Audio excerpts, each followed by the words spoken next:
Hello friends, आज की video में हम सोल्व करेंगे ICAI का cost and management accounting intermediate का मई 2024 का एग्जाम पेपर।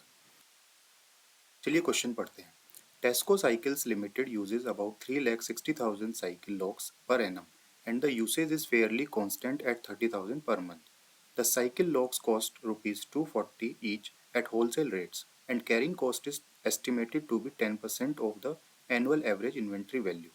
तो हमें ए दिया गया है, एनुअल डिमांड दिया गया है, कैरिंग कॉस्ट दिया गया है 240 का 10% that is 24 rupees. The cost to place an order is rupees 1200। Ordering cost दिया गया है। It takes 45 days to receive delivery from the date of order. Lead time दिया गया है 45 days का।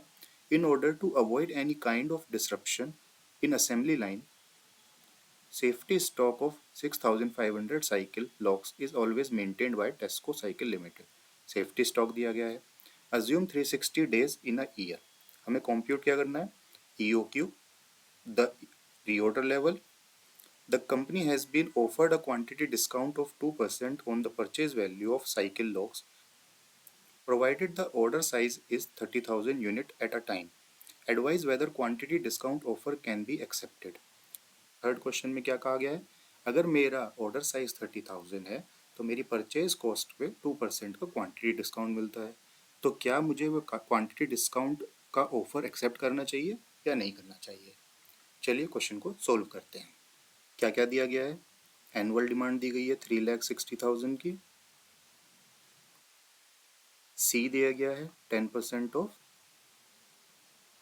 40 दिया गया है 1200 रुपीज़। ईओक्यू का फॉर्मूला हमें पता है क्या होता है? Under root 2AO divided by C. 2 into 3,60,000 into 1200, carrying cost 24 rupees और इसका अंडर रूट। इसको कैलकुलेट करेंगे तो क्या आएगा? 6,000 यूनिट्स। सेकेंड पार्ट में क्या पूछा गया है? Reorder level. रीऑर्डर लेवल क्या होता है? Is equal to safety stock plus heat time consumption. Safety stock हमें पता है 6,500। लीड टाइम कंजम्पशन क्या होता है? Average rate of consumption that is 1000 into average time of delivery that is 45 days। ये 1000 कैसे आया? 3,60,000 360 days per year that is 1000। इसको सोल्व करेंगे तो क्या आंसर आएगा? 51,500 units. That is my ROL, reorder level.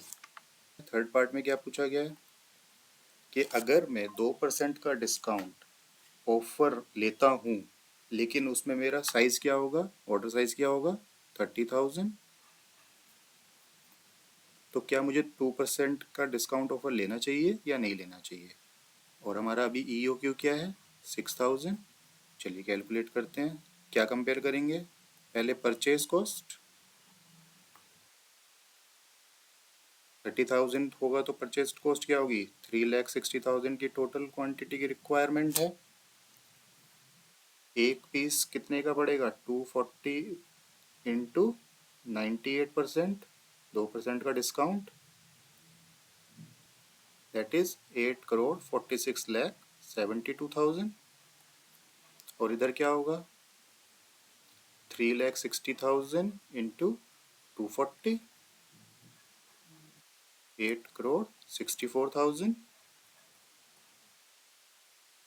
Purchase cost तो हमें सस्ती पड़ रही है, बट आगे क्या देखेंगे? Ordering cost. हम 30,000 ऑर्डर करते हैं एक बार में तो 3,60,000 डिवाइडेड बाय 30,000, इतने नंबर ऑफ ऑर्डर्स हुए। और एक ऑर्डर कॉस्ट की क्या कॉस्ट है? 1,200 रुपीज़। तो टोटल अमाउंट इज 14,400। और इधर क्या होगा 3,60,000 डिवाइडेड बाय 6,000 का एक ऑर्डर, 1,200 का पर ऑर्डर कॉस्ट, तो टोटल कॉस्ट कितनी हो गई 72,000। ऑर्डर कॉस्ट भी ज़्यादा बढ़ रही है मेरी अगर मैं ईओक्यू फॉलो करता हूँ। और last is carrying cost. Carrying cost कैसे निकलेगा, एक ऑर्डर 30,000 का इंटू कॉस्ट कितनी है 240 इंटू 98% इंटू 10% और डिवाइडेड बाई 2 करते हैं कैरिंग कॉस्ट निकालते हुए, तो इसका आंसर आएगा 3,52,800।